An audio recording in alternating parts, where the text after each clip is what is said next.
कृष्णाय वासुदेवाय गोविंदाय नमो नमः।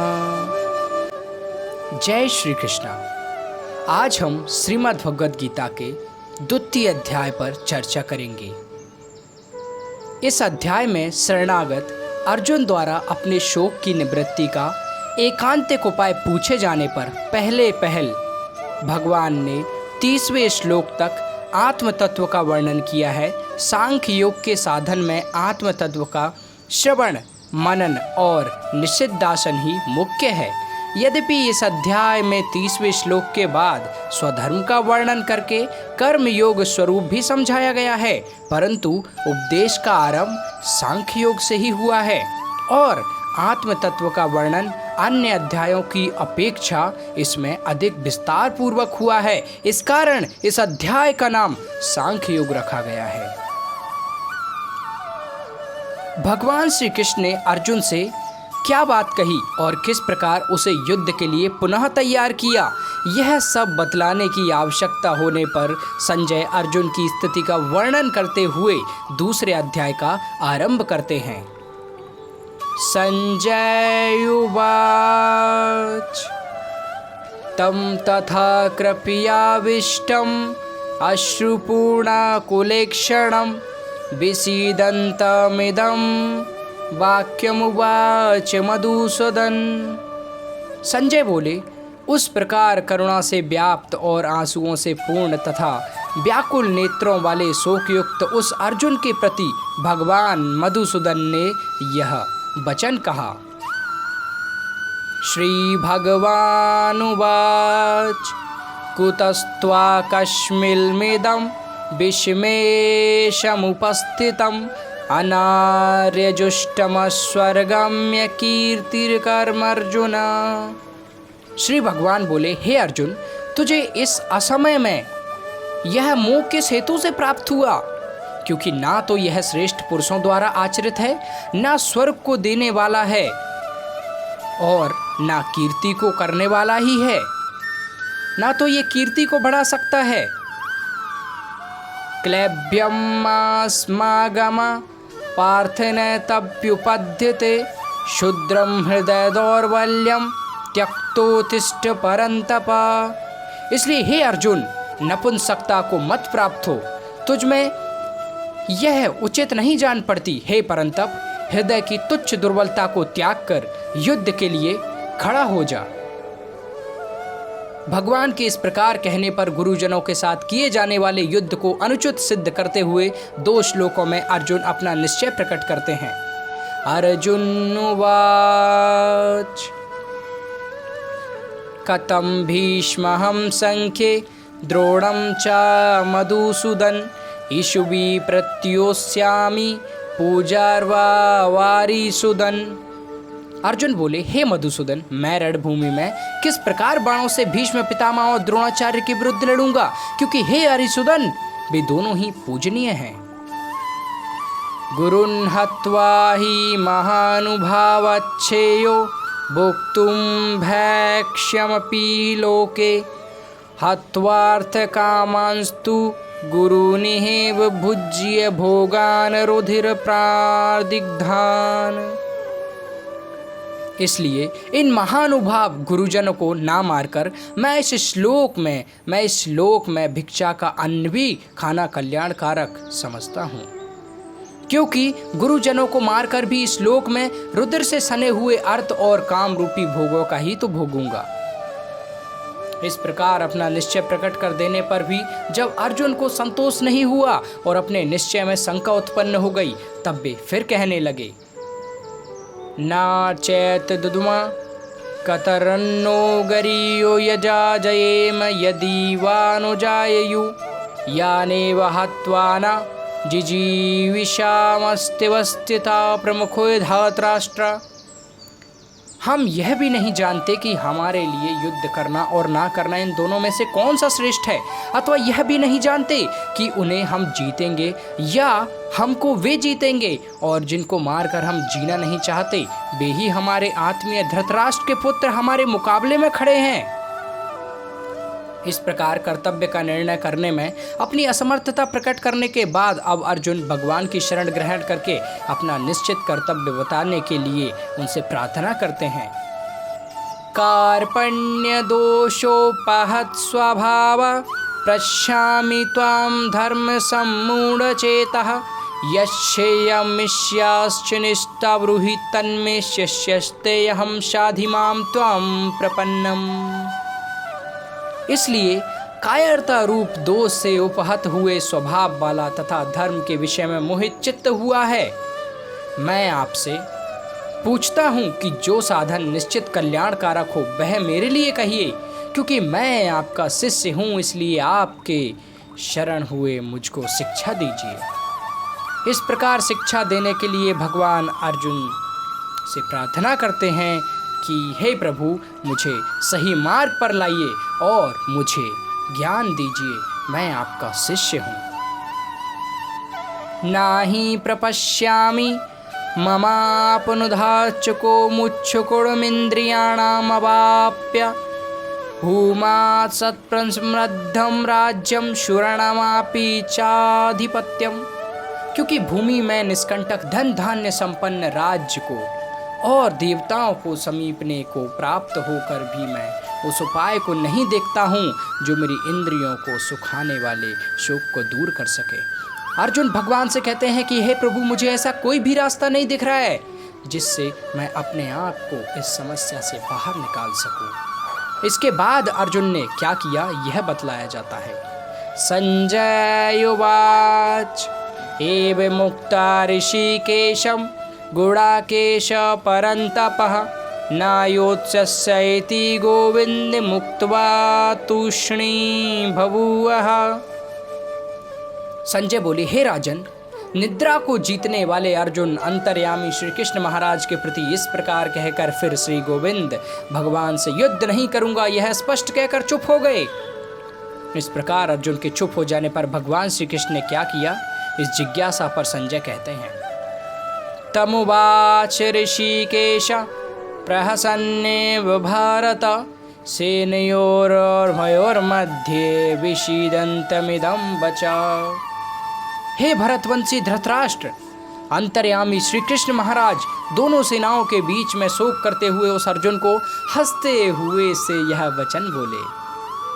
अर्जुन को अधिकारी समझकर उसके शोक और मोह को सदा के लिए नष्ट करने के उद्देश्य से भगवान पहले नित्य और अनित्य वस्तु के विवेचन पूर्वक सांख्य योग की दृष्टि से भी युद्ध करना कर्तव्य है, ऐसा प्रतिपादन करते हुए सांख्य निष्ठा का वर्णन करते हैं। श्री भगवानुवाच असोच सोच वनसोचस्त्वं प्रज्ञावादांश्च भाससे गतासून गतासूंश्यं नानुशोचन्ति पंडिता। श्री भगवान बोले, हे अर्जुन, तू ना शोक करने योग्य मनुष्यों के लिए शोक करता है और पंडितों के से वचनों को कहता है, परंतु जिनके प्राण चले गए हैं उनके लिए और जिनके प्राण नहीं गए हैं उनके लिए भी पंडित जन शोक नहीं करते। भगवान आत्मा की नित्यता का प्रतिपादन करके आत्मदृष्टि से उनके लिए शोक करना अनुचित सिद्ध करते हैं। ना त्वेवाहं जातुं नासं ना त्वं नेम जनाधिपा ना चैव न भविष्यामः सर्वे वयमता परम। ना तो ऐसा ही है कि मैं किसी काल में नहीं था या तू नहीं था अथवा ये राजा लोग नहीं थे, और ना ही ऐसा है कि इससे आगे हम सब नहीं रहेंगे। इससे प्रभु श्री कृष्ण बताना चाहते हैं कि हे अर्जुन, कई बार तुमने और मैंने जन्म लिया है, सृष्टि का कई बार निर्माण और विनाश हुआ है और हर बार ऐसा ही होता आया है। इस प्रकार आत्मा की नित्यता का प्रतिपादन करके अब उसकी निर्विकारता का प्रतिपादन करते हुए आत्मा के लिए शोक करना अनुचित सिद्ध करके आगे भगवान श्री कृष्ण कहते हैं। देहिनो अस्मिन् यथा देहे कौमारं यौवनं जरा तथा देहांत प्राप्तिर्धीरस्त्र नामुहति। जैसे जीवात्मा की इस देह में बालकपन, जवानी और वृद्धावस्था होती है, वैसे ही अन्य शरीर की प्राप्ति होती है। उस विषय में धीर पुरुष मोहित नहीं होता। प्रभु श्री कृष्ण समझाना चाहते हैं कि जो शरीर है वो नश्वर है, ये बालकपन में होता है, ये बड़ा होता है, युवा होता है और अंततः बुढ़ापा हो जाता है और ये शरीर चला जाता है और फिर से बालक के रूप में जन्म लेता है। अतः यह चक्र चलता रहता है। भगवान सब प्रकार से संयोग वियोग आदि को अनित्य बतलाकर उनको सहन करने की आज्ञा देते हैं।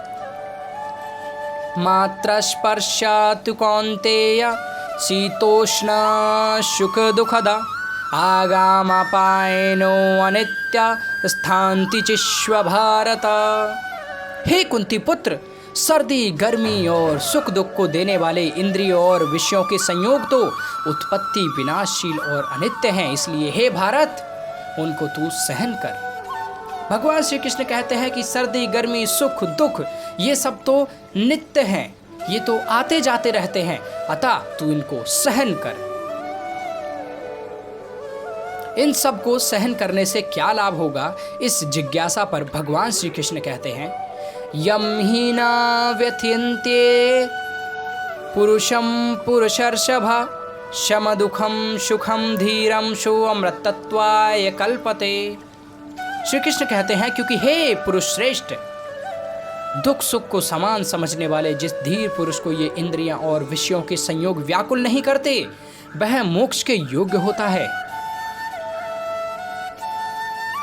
इस श्लोक में भगवान नित्य और अनित्य वस्तु के विवेचन की रीति बतलाने के लिए दोनों के लक्षण बतलाते हैं।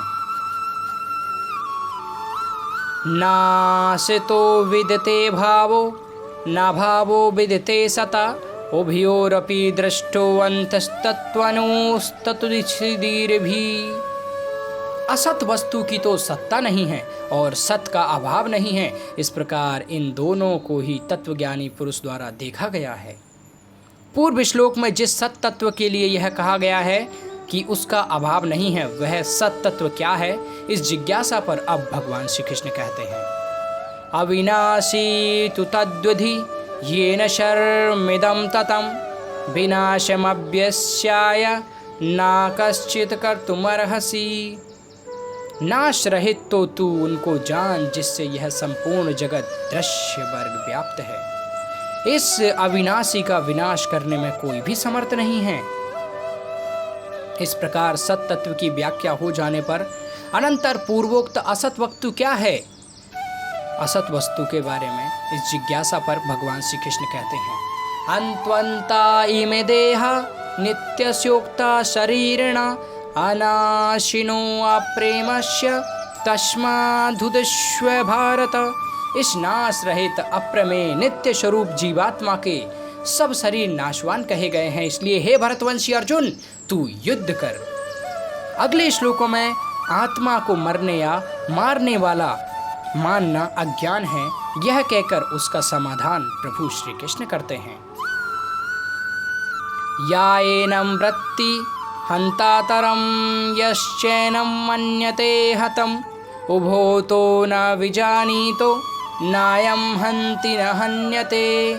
जो इस आत्मा को मारने वाला समझता है तथा जो इसको मारा मानता है, वे दोनों ही नहीं जानते, क्योंकि यह आत्मा वास्तव में ना तो किसी को मारता है और ना किसी के द्वारा यह मारा जा सकता है।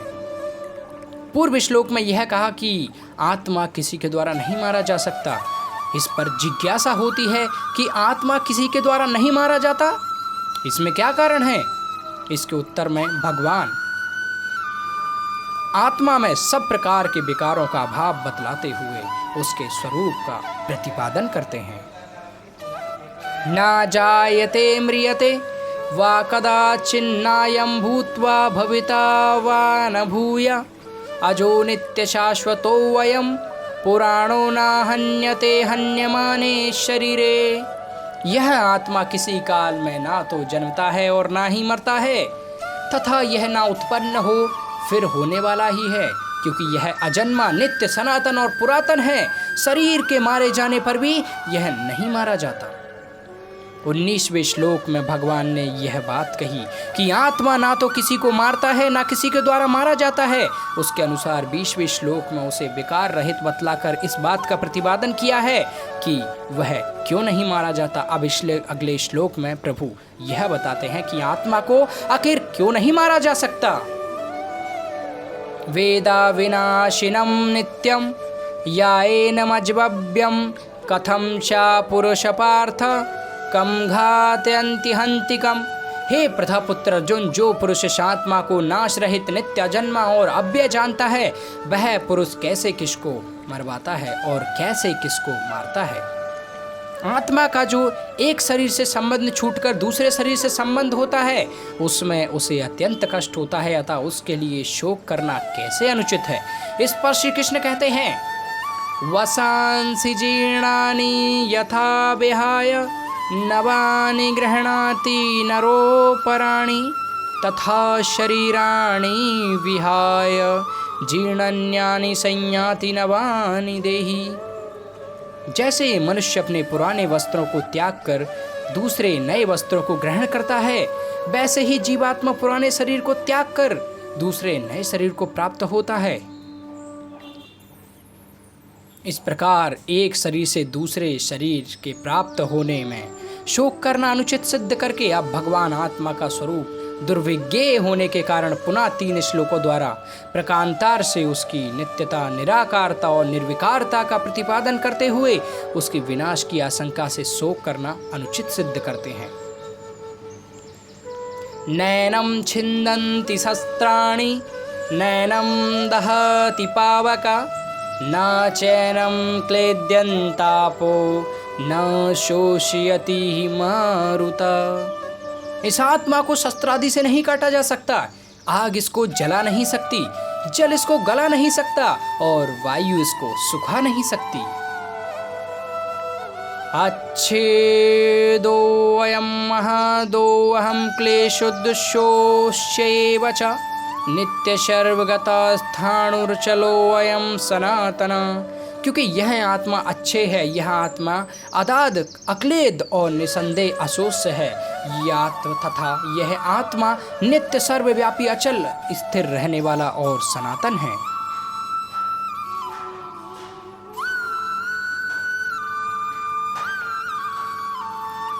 अव्यक्तो अयमचिन्तयो अविकार्यमुच्यते तस्मादेवं विदिश्चैनं नानुशोचतुमर्हसि। यह आत्मा अव्यक्त है, यह आत्मा अचिंत है और यह आत्मा विकार रहित कहा जाता है। इससे हे अर्जुन, इस आत्मा को उपयुक्त प्रकार से जानकर तू शोक करने के योग्य नहीं है, अर्थात तुझे शोक करना उचित नहीं है।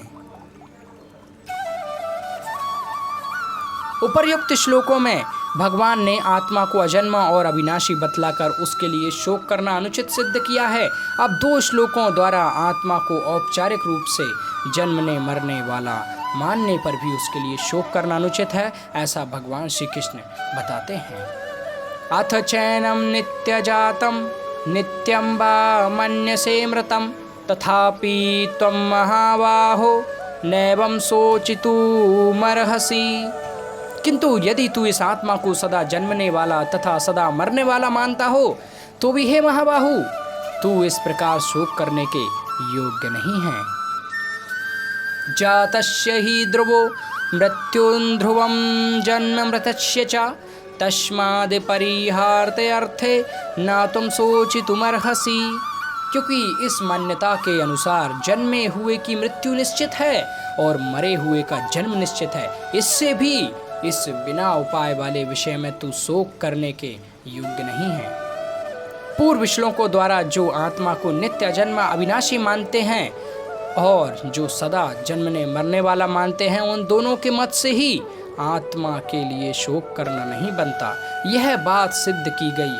अब अगले श्लोक में यह सिद्ध करते हैं कि प्राणियों के शरीरों को उद्देश्य करके भी शोक करना नहीं बनता। अव्यक्तादीनि भूतानि व्यक्तमध्यानि भारत अव्यक्तमिधनान्येव तत्र का परिवेदना। हे अर्जुन, संपूर्ण प्राणी जन्म से पहले अप्रकट थे और मरने के बाद भी अप्रकट हो जाने वाले हैं, केवल बीच में प्रकट है। ऐसी स्थिति में क्या शोक करना है। आत्म तत्व अत्यंत दुर्बोध होने के कारण उसे समझाने के लिए भगवान ने उपर्युक्त श्लोकों द्वारा भिन्न भिन्न प्रकार से उसके स्वरूपों का वर्णन किया है। अब अगले श्लोक में उस आत्म तत्व दर्शन वर्णन और श्रवण की अलौकिकता और दुर्लभता का निरूपण करते हैं। आश्चर्यवत् पश्यति कश्चिदेन्माश्चर्यवद्वति तथैव चान्यया आश्चर्यवश्चैमन्य शृणोति श्रुत्वाप्येनं वेदं च चैवं कश्चित्। कोई एक महापुरुष ही इस आत्मा को आश्चर्य की भांति देखता है और वैसे ही दूसरा कोई पुरुष ही इसके तत्व का आश्चर्य की भांति वर्णन करता है, तथा दूसरा कोई अधिकारी पुरुष ही इसे आश्चर्य की भांति सुनता है और कोई कोई तो सुनकर भी इसको नहीं जानता। इस प्रकार आत्म तत्व के दर्शन वर्णन और श्रवण की अलौकिकता और दुर्लभता का प्रतिपादन करके अब आत्मा नित्य क्या अबाध्य है, अतः किसी भी प्राणी के लिए शोक करना उचित नहीं है, यह बतलाते हुए भगवान सांख्य योग के प्रकरण का उपसंहार करते हैं। देहि नित्यमवद्योऽहं देहे सर्वस्य भारत तस्मात् सर्वाणि भूतानि न त्वं शोचितुमर्हसि। हे अर्जुन, यह आत्मा सबके शरीरों में सदा ही अवध्य है, इस कारण संपूर्ण प्राणियों के लिए तू शोक करने के योग्य नहीं है। यहाँ तक भगवान ने सांख्य योग के अनुसार अनेक युक्तियों द्वारा नित्य, शुद्ध, बुद्ध, शम, निर्विकार और अकर्ता आत्मा के एकत्व, नित्यत्व, अविनाशित्व आदि का प्रतिपादन करके तथा शरीरों को विनाशशील बताकर आत्मा के या शरीरों के लिए अथवा शरीर और आत्मा के वियोग के लिए शोक करना अनुचित सिद्ध किया। साथ ही प्रसंगवश आत्मा को जन्मने मरने वाला मानने पर शोक करने के अनौचित्य का प्रतिपादन किया और अर्जुन को यह सिद्ध करने के लिए आज्ञा दी कि अर्जुन, तू अब इस सब को जानकर युद्ध कर। अब 7 श्लोकों द्वारा छात्र धर्म के अनुसार शोक करना अनुचित सिद्ध करते हुए अर्जुन को उसके लिए उत्साहित करते हैं। स्वधर्मपि सावेक्ष्य न विकम्पितुमर्हसि धर्म्याधियुद्धाश्चैन्य क्षत्रियस्य न विदते। तथा अपने धर्म को देखकर भी तू भय करने के योग्य नहीं है, यानी तुझे भय नहीं करना चाहिए, क्योंकि क्षत्रिय के लिए धर्मयुक्त युद्ध से बढ़कर कोई दूसरा कल्याणकारी कर्तव्य नहीं है।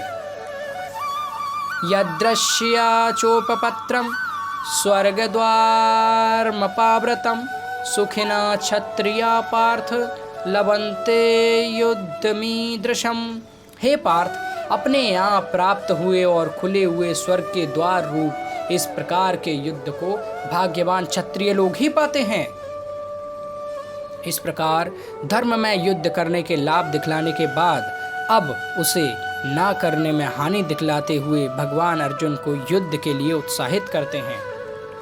अथ चेत्त्वमेवं धर्म्यं संग्रामं न करिष्यसि तथा स्वधर्मपि कीर्ति चाहित्वा पापमवास्यसि।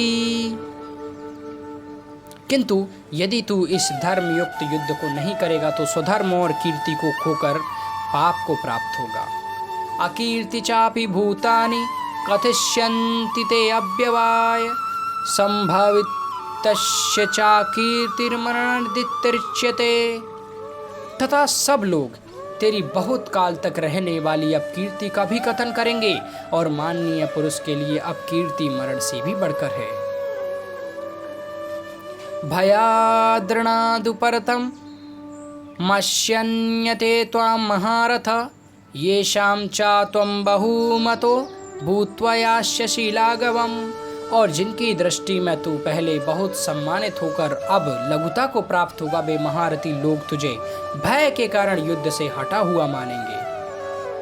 अवांश्यवादांश्य बहुन वदिष्यन्ति तवाहिता निन्दन्तस्व सामर्थ्यं ततो दुःखतरनु किम। तेरे बैरी लोग तेरे सामर्थ्य की निंदा करते हुए तुझे बहुत से कहने योग्य वचन कहेंगे, ऐसे वचन कहेंगे जो नहीं कहने चाहिए। उससे अधिक दुख और क्या होगा तेरे लिए। उपर्युक्त बहुत से हेतुओं का दिखलाकर युद्ध ना करने में अनेक प्रकार की हानियों का वर्णन करने के बाद अब भगवान युद्ध करने में दोनों तरह से लाभ दिखलाते हुए अर्जुन को युद्ध के लिए तैयार होने की आज्ञा देते हैं।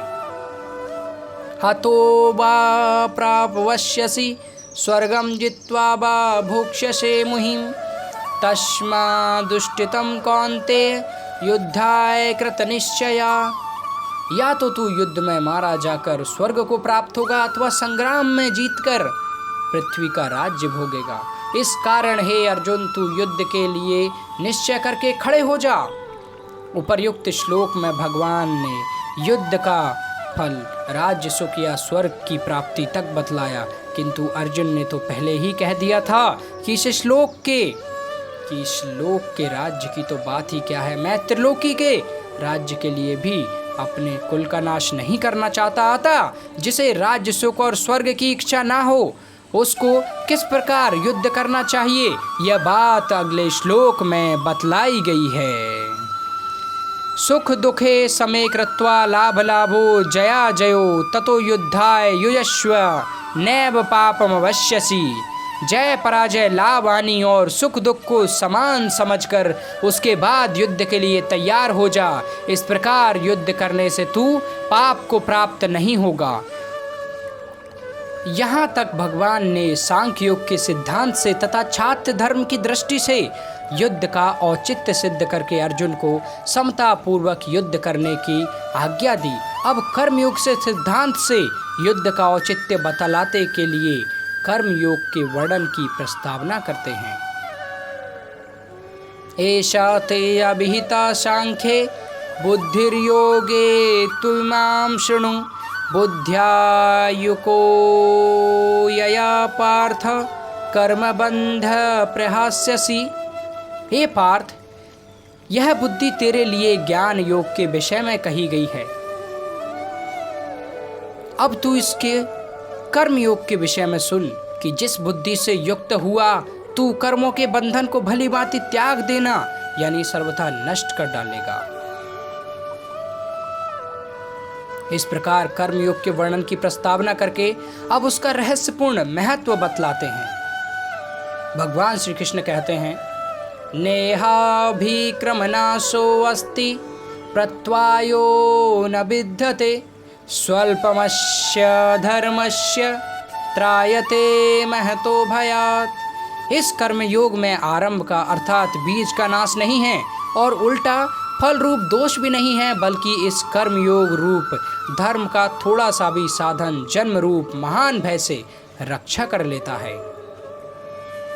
इस प्रकार कर्मयोग का महत्व बतलाकर अब उसके आचरण की विधि बतलाने के लिए पहले उस कर्मयोग में परम आवश्यक जो सिद्ध कर्मयोगी की निश्चयात्मिका स्थायी संबुद्धि है उसका, और कर्मयोग में बाधक जो सकाम मनुष्यों की भिन्न भिन्न बुद्धियां हैं उनका भेद भगवान श्री कृष्ण बतलाते हैं।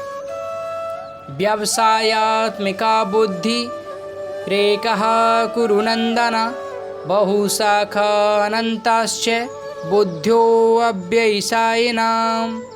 हे अर्जुन, इस कर्मयोग में निश्चयात्मिका बुद्धि एक ही होती है, किंतु अस्थिर विचार वाले विवेकहीन सकाम मनुष्यों में बुद्धियां निश्चय ही बहुत भेदों वाली और अनंत होती हैं।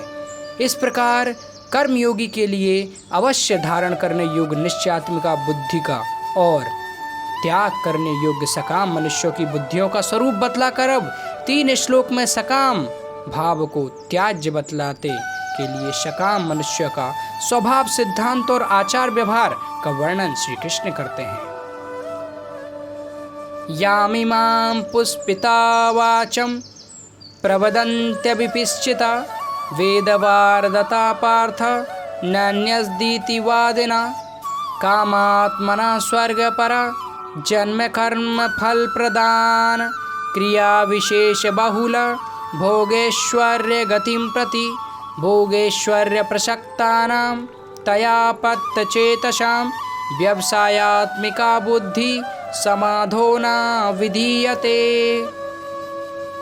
हे अर्जुन, जो भोगों में तन्मय हो रहे हैं, जो कर्म फल के प्रशंसक वेद वाक्यों की प्रीति रखते हैं, जिनकी बुद्धि में स्वर्ग ही परम प्राप्य वस्तु है और जो स्वर्ग से बढ़कर दूसरी कोई ही वस्तु नहीं है, ऐसा कहने वाले हैं, वे अविवेकी जन इस प्रकार की जिस पुष्पित यानी दिखाऊ शोभा युक्त वाणी को कहा करते हैं, जो कि जन्म रूप कर्म फल देने वाली एवं भोग तथा ऐश्वर्य की प्राप्ति के लिए नाना प्रकार की बहुत सी क्रियाओं का वर्णन करने वाली है, उस वाणी द्वारा जिनका चित्त हर लिया गया है, जो भोग और ऐश्वर्य में अत्यंत आसक्त हैं, उन पुरुषों की परमात्मा में निश्चयात्मिका बुद्धि ही नहीं होती। इस प्रकार भोग और ऐश्वर्य में आसक्त सकाम मनुष्यों में निश्चयात्मिका बुद्धि के ना होने की बात कहकर अब कर्मयोग का उपदेश देने के उद्देश्य से पहले भगवान अर्जुन को उपयुक्त भोग और ऐश्वर्य में आसक्ति रहित होकर संभाव से संपन्न होने के लिए कहते हैं। त्रैगुण्य विश्यावेदा निस्त्रैगुण्यो भवार्जुन निर्ददो नित्यसत्वस्थो निर्योग क्षेम आत्मवान।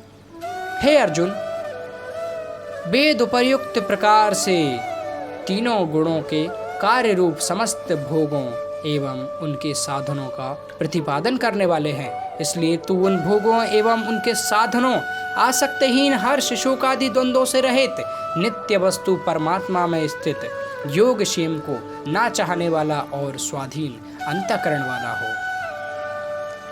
पूर्व श्लोक में अर्जुन को यह बात कही गई कि सब वेद तीनों गुणों के कार्य का प्रतिपादन करने वाले हैं और तुम तीनों गुणों के कार्य रूप समस्त भोगों और उनके साधनों में आसक्ति रहित हो जाओ। अब उसके फलस्वरूप ब्रह्म ज्ञान का महत्व श्री कृष्ण समझाते हैं।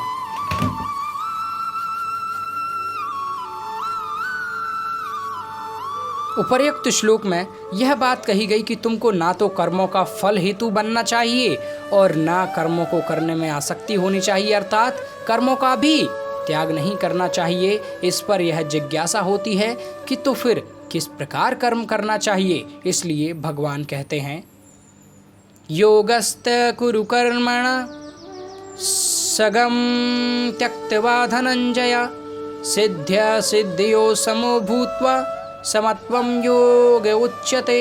हे धनंजय, तू आसक्ति को त्याग कर तथा सिद्धि और असिद्धि में समान बुद्धि वाला होकर योग में स्थित हुआ कर्तव्य कर्मों को कर, समत्व ही योग कहलाता है।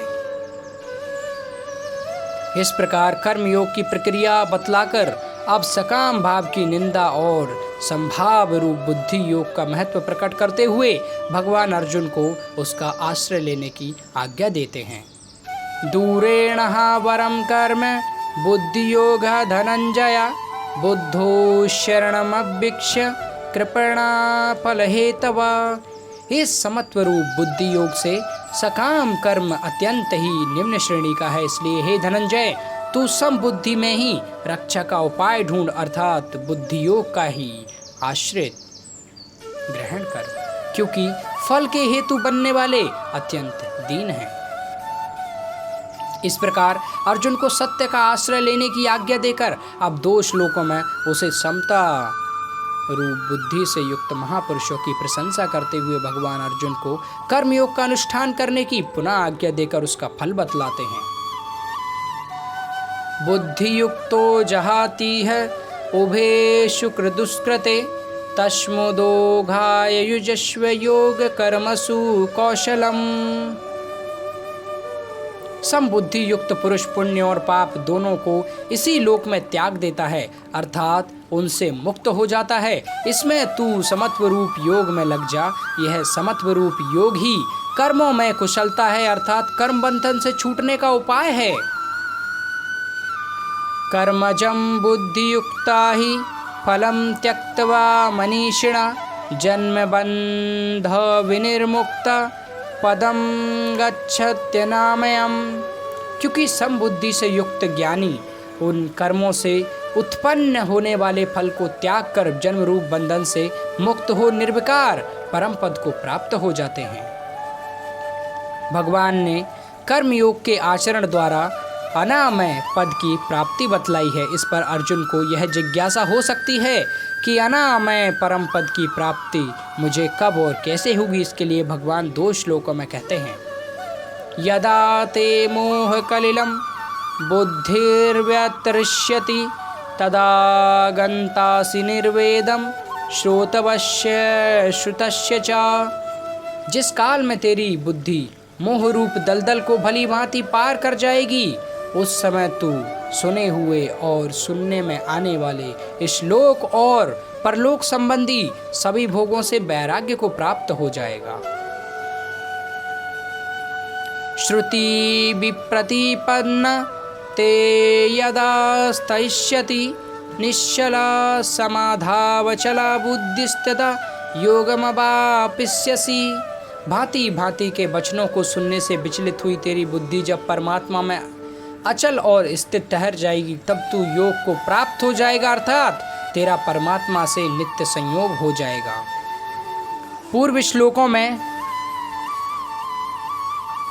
तीसरे प्रश्न का उत्तर देते हुए स्थित प्रज्ञ के बैठने का प्रकार बतलाकर अब उसमें होने वाली शंकाओं का समाधान करने के लिए अन्य प्रकार से किए जाने वाले इंद्रिय संयम की उपेक्षा स्थित प्रज्ञ के इंद्रिय संयम की विलक्षणता दिखलाते हैं। विषया विनिर्वर्तन्ते न्यहाराहारस्य देहिना रसवर्जं रसोऽप्यस्य परम दृष्ट्वा निवर्तते। इंद्रियों के द्वारा विषयों को ग्रहण न करने वाले पुरुष के भी केवल विषय तो निवृत्त हो जाते हैं, परंतु उसमें रहने वाली आसक्ति निवृत्त नहीं होती।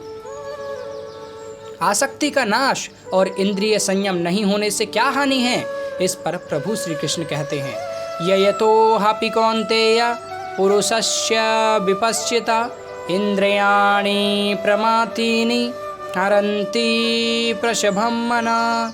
हे अर्जुन, आसक्ति का नाश ना होने के कारण ये प्रमथन स्वभाव वाली इंद्रियां यत्न करते हुए बुद्धिमान पुरुष के मन को बलात्कार से हर लेती हैं। इस प्रकार इंद्रिय संयम की आवश्यकता का प्रतिपादन करके अब भगवान साधक का कर्तव्य बतलाते हुए पुनः इंद्रिय संयम को स्थित प्रज्ञ अवस्था का हेतु बतलाते हैं। तानि सर्वाणि संयम्य युक्तयासीत मत्पर वशे हि यस्येन्द्रियाणि तस्य प्रज्ञा प्रतिष्ठिता। इसलिए साधक को चाहिए कि वह उन संपूर्ण इंद्रियों को वश में करके समाहित चित्त हुआ मेरे परायण होकर ध्यान में बैठे, क्योंकि जिस पुरुष की इंद्रियां वश में होती हैं उसी की बुद्धि स्थिर हो जाती है। उपर्युक्त प्रकार से मन सहित इंद्रियों को वश में करने से और भगवत परायण ना होने से क्या हानि है, यह बात अब 2 श्लोकों में प्रभु श्री कृष्ण बतलाते हैं। ध्यायतो विषयान् पुषा संगस्तेषु जायते संगात् जायते कामा कामात् क्रोधो अभिजायते।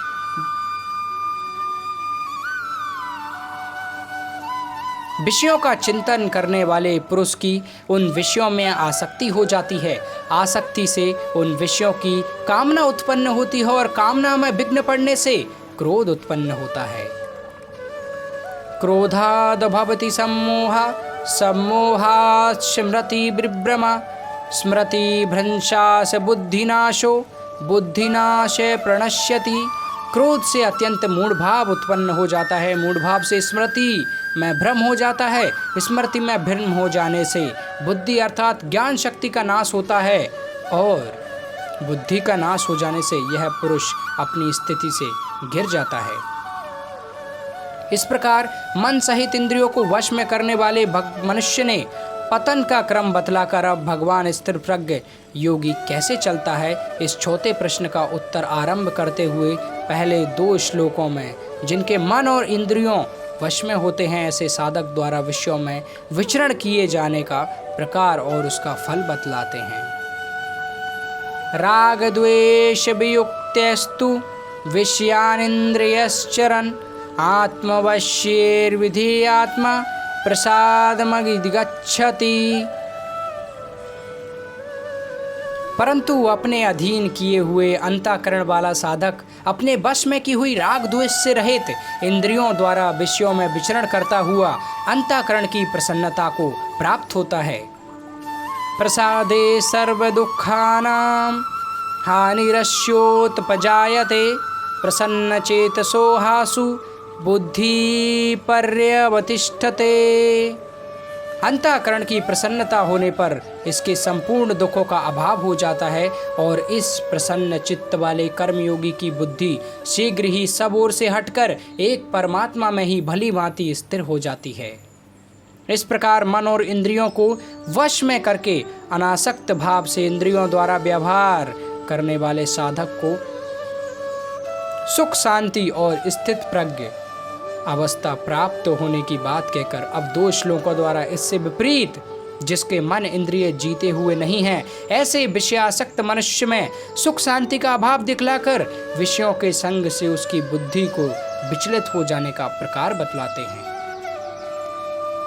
नास्ति बुद्धिर्युक्तस्य न चायुक्तस्य भावना न चाभावेयवता शांतिरशांतस्य कुता सुखम।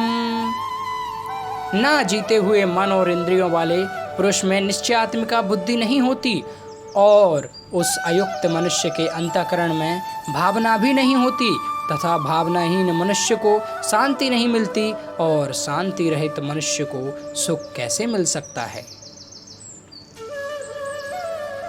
इंद्रियाणां हि चरतां यन्मनोऽतु विधीयते तदस्य हरति प्रज्ञां वायुर्नावविभावसि। क्योंकि जैसे जल में चलने वाली नाव को वायु हर लेती है वैसे ही विषयों में विचरती हुई इंद्रियों में से मन जिस इंद्रिय के साथ रहता है वह एक ही इंद्रिय इस अयुक्त पुरुष की बुद्धि को हर लेती है। इस प्रकार अयुक्त पुरुष की बुद्धि के विचलित होने के प्रकार बतलाकर अब पुनः स्थित प्रज्ञ अवस्था की प्राप्ति में सब प्रकार से इंद्रिय संयम की विशेष आवश्यकता सिद्ध करते हुए स्थित प्रज्ञ पुरुष की अवस्था का वर्णन करते हैं। तस्मादस्य महाबाहो निगृहीतानि सर्वसा इंद्रियार्थेभ्य प्रज्ञा प्रतिष्ठिता। इसलिए हे महाबाहो जिस पुरुष की इंद्रियां इंद्रियों के विषयों से सब प्रकार निग्रह की हुई हैं उसी की बुद्धि स्थिर है। या निशा सर्वभूतानां तस्यां जागर्ति संयमी संशया जागृति भूतानि सा निशा पश्यतो मुने। संपूर्ण प्राणियों के लिए जो रात्रि के समान है उस नित्य ज्ञान स्वरूप परमानंद की प्राप्ति में स्थित प्रज्ञ योगी जागता है और जिस नाशवान सांसारिक सुखों की प्राप्ति में सब प्राणी जागते हैं परमात्मा के तत्व को जानने वाली मुनि के लिए वह रात्रि के समान है। इस प्रकार रात्रि के रूपक के ज्ञानियों और अज्ञानियों की स्थिति का भेद दिखलाकर अब समुद्र की उपमा से यह भाव दिखलाते हैं कि ज्ञानी परम शांति को प्राप्त होता है और भोगों की कामना वाला अज्ञानी मनुष्य शांति को प्राप्त नहीं होता। अपूर्यमाणमश्चल प्रतिष्ठितं समुद्रमाप प्रविशान्ति अद्यत् तदकात्मायं प्रविशान्ति सर्वेशा शांतिमाप्नोति ना कामकामी।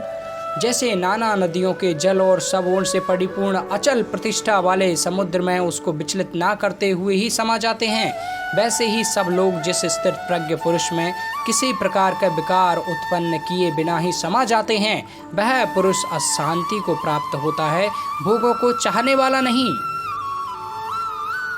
विहाय कामान्य सर्वान् पुमांश्चरति निष्प्रह निर्ममो निरहंकार सा शांतिमधिगच्छति।